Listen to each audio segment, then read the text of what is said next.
Judicial magistrate के सामने पेश किया जाएगा। इससे पहले उनका 2 रोजा जिस्मानी रिमांड मुकम्मल हुआ है, जिसके बाद आज पुलिस की जानिब से मजीद रिमांड की इस्तदा की जाएगी। इससे पहले ये भी बताते चले कि 2 फरवरी को रात गए उन्हें गिरफ्तार किया गया था। आसिफ अली जरदारी पर इमरान खान को कत्ल करने की साजिश से मुतालिक बयान देने पर उन्हें गिरफ्तार किया गया था। FIR दर्ज करने के बाद उन्हें गिरफ्तार करने के बाद 2 रोजा जिस्मानी रिमांड लिया गया था और अब एक मरतबा फिर से उन्हें इस्लामाबाद की मकामी अदालत में पहुंचा दिया गया है। शेख रशीद को जुडिशियल मैजिस्ट्रेट के सामने पेश किया जाएगा। आपको बताएं कि पीपल्स पार्टी के एक मकामी रुकन की जानिब से ये FIR दर्ज की गई थी और अब उन्हें जुडिशियल मैजिस्ट्रेट के सामने पेश कर दिया गया है।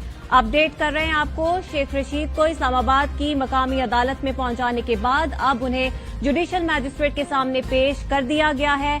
उनका 2 रोजा जिस्मानी रिमांड मुकम्मल हुआ था, जिसके बाद आज पुलिस की जानिब से मजीद रिमांड की इस्तदा भी की जाएगी। 2 फरवरी को रात गए उन्हें उनके घर से गिरफ्तार किया गया था। इमरान खान को कत्ल करने की साजिश से मुतालिक जो बयान था उस पर उनके खिलाफ FIR दर्ज की थी।